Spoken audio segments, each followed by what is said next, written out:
बर सुख सार पावल तुवती रे, खेरत नयन बहत अनीरे, बर सुख सार। ये विद्यापति जी का भजन है और तमाम भजन है जितना हम वर्णन न कर सकते हैं।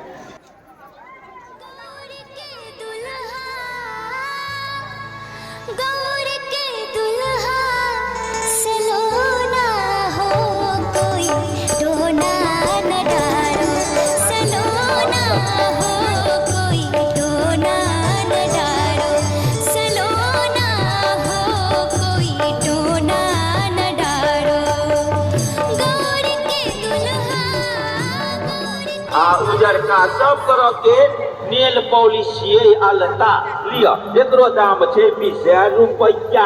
आ देखियो फेरी लवली से हो छे कि हमर अपना मीना बाजार में। हाँ म्या बहिन सब, चाची काकी सब मुंह कमा कम करे वाला आ कारी से कोर बने वाला फेरी लवली लिया 20,000 रुपया। आ कुमकुम से हो छे अपना मीना बाजार में। कुमकुम लेबे लिया न सब रंग के टीका करे वाला कुमकुम से हो छे, लिया न 20 रुपया के छे। 20 रुपया के मोले के छे ना बही सब, 20 रुपया के कचरी पूरी खा कुंद इंदु शंख और कपूर ऐसन देहिया, कुंद इंदु शंख और कपूर ऐसन देहिया। असबर भइले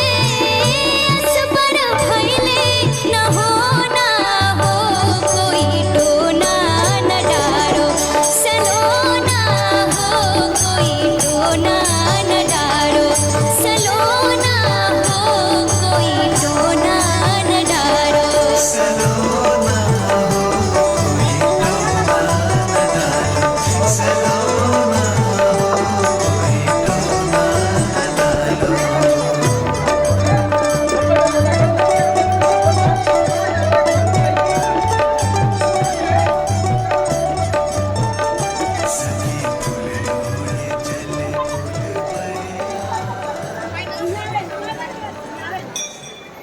कवि कोकिल विद्यापति मानव मधुबनी बेनीपट्टी उनका निवासी स्थान।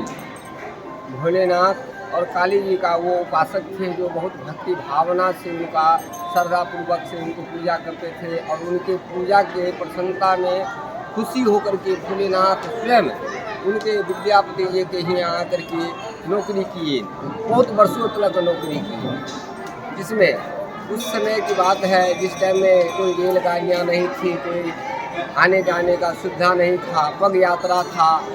दिल्ली सुखाड़ पड़ गया था, वहाँ के राजा जो थे सभी जगह से सभी देश में निमंत्रण पत्र महात्माओं लोगों को भेजा गया कि दिल्ली सुखाड़ पड़ा था, जो महात्मा से दिल्ली में बारिश हो जाए, जल का व्यवस्था हो जाए, उन महात्माओं को आधा दिल्ली का राजपाट लिख दिया जाएगा।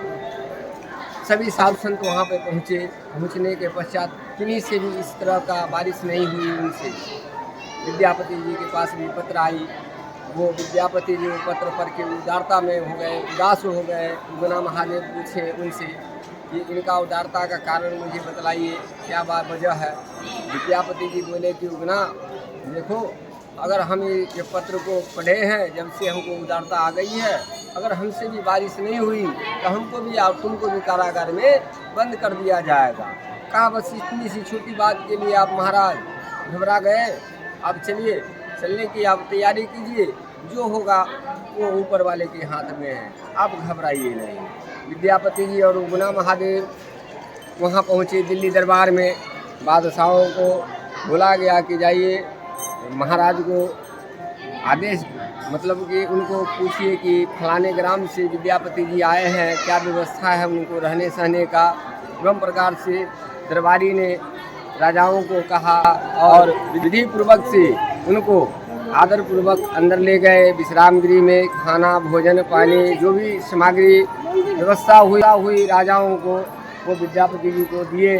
और देने के पश्चात सुबह हुआ, स्नान ध्यान पूजा पाठ में विद्यापति जी लग गए और उसके बाद सभा लगी, राज्यसभा उसमें यह घोषणा हुई कि आपसे भी अगर इस तरह से नहीं हुआ तो आपको हमसे जो होने वाला है हम वही करेंगे। महात्मा की तो भोलेनाथ ऊपर जानते हैं, मैया जानती है, हम कुछ नहीं जानते। फिर विद्यापति जी अपना ध्यान में लग गए और उसके पश्चात उगना महादेव बालक के रूप में जो थे वो असली अपना रूप लेकर के इंद्र के पास चले गए और इंद्र को कहते हैं कि अभी कभी दिल्ली सरकार, दिल्ली में बारिश नहीं हुई तब तेरा मुंडी काट दूंगा। कहा प्रभु आप तीनों लोग का स्वामी हैं, इतना बात वहीं से आदेश कर देते तो हम तत्काल तत्क्षण समझ जाते, लेकिन आप आने की क्या आवश्यकता थी। फिर भोलेनाथ ने उनको समझाया और वो इंद्र भगवान ने तुरंत अपने गणों को वज्र, तूफान, आंधी, बरसात सभी को भेज करके काफ़ी तादाद में उनको भेजा और तमाम इतना बारिश हुई दिल्ली में कि पहले जल के बगैर मरते थे और उसके बाद जल में डूब के लोग मरना चालू हो गए हैं। कौन थे, राजा कौन थे उस समय? बादशाह थे। क्या नाम था? तुगलक। तुगलक, अच्छा तुगलक, अच्छा। तब डूबने लगे लोग। अभी विद्यापति जी का ध्यान नहीं टूट रहा है, जल से एकदम परेशान हो गए लोग कि पहले जल के बगैर मर रहे थे, अब जल में डूब के ही मर रहे हैं। फिर विद्यापति जी को उगना महादेव कहते हैं आप ध्यान तोड़िए प्रभु, नहीं तो अनर्थ हो जाएगा। एवं प्रकार से विद्यापति जी का ध्यान टूटा और बादशाह वहाँ के जो थे राजा, उन्होंने विद्यापति जी से बोले कि आप बोलिए विद्यापति जी आपको क्या चाहिए।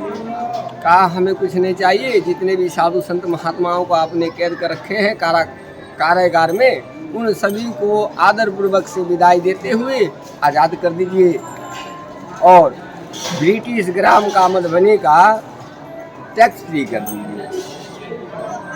एवं प्रकार से वहाँ का राजा जो थे उन्होंने सारे विद्यापति जी को वार्तालाप को समझते हुए सभी को आदरपूर्वक से आज़ाद कर दिए विदाई देते हुए, और एवं प्रकार से विदाई करते हुए विद्यापति जी को भी अपने प्रस्थान के लिए स्थान के लिए उनको भी विदाई देते हुए कहें आप भी आप जा सकते हैं।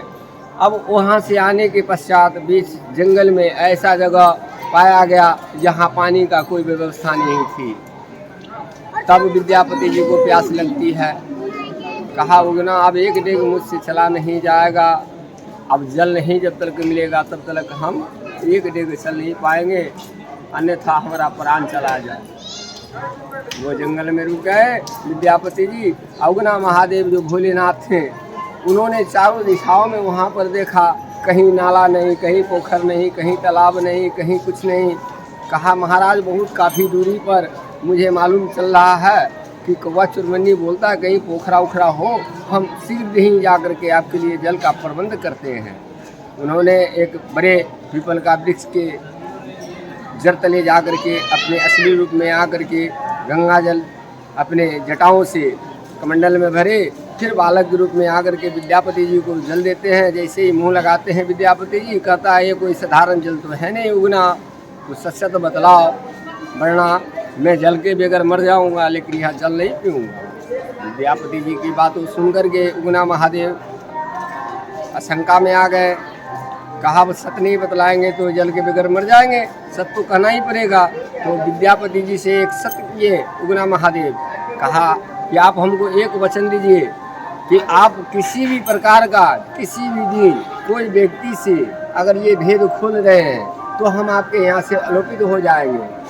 एवं प्रकार से विद्यापति जी उनकी सत्य बातों को समझे और सत्ता किए कि हाँ, विद्यापति जी बोले कि हाँ उगना आज से या मेरा वचन रहा कि मैं ये भेद को किसी को नहीं कहूँगा, अब अपना असली बात को कहो।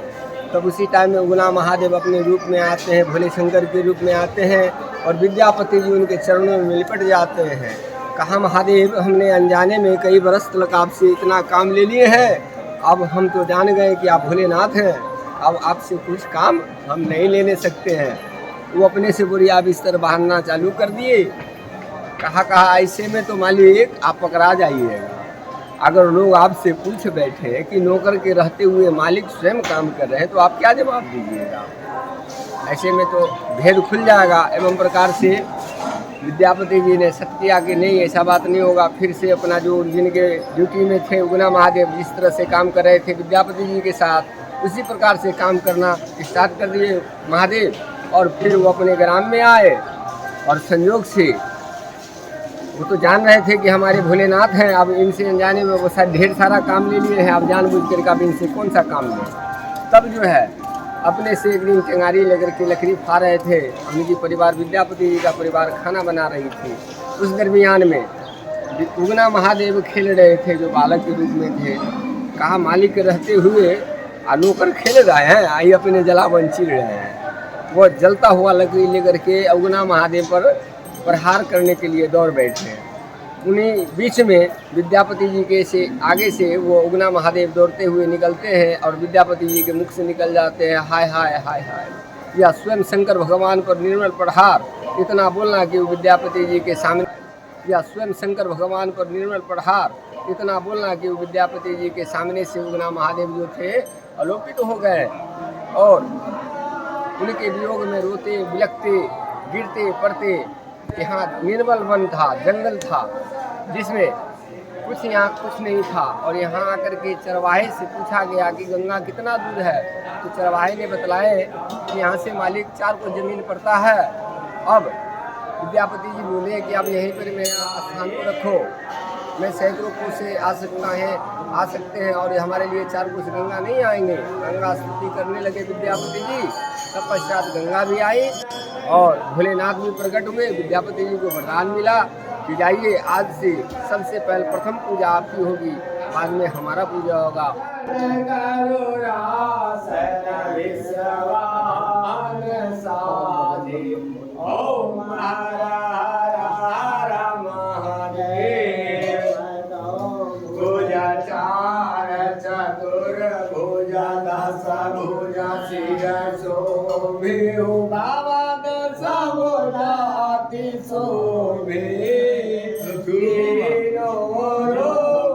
विद्यापति जी के बारे में बताइए। बताइए बाबा। विद्यापति जी माँ दुर्गा का भक्त है। आरती होने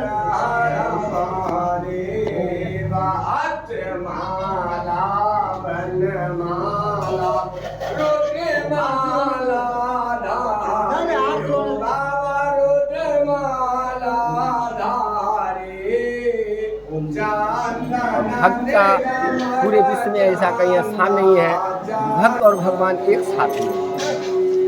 और हम सभी श्रद्धालु से कहना चाहेंगे कि यहाँ आकर के एक बार जरूर दर्शन करें। जो कामना है, कामना लिंग है, आकर के दर्शन करें और जो कामना है उनको अपने भगवान के सामने में प्रकट करें, महादेव उनको पूरा करेंगे।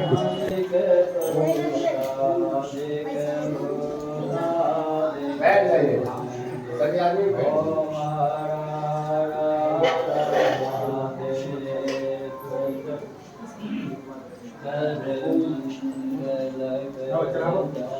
बैठ जाइए, जल रख करके बैठ जाइए वहीं पर। बिल्कुल तो हाथ में लीजिए, जल रखिए पहले नीचे। जग करता जग भरता, जग करता जग भरता, जग पालन करता। ओम हर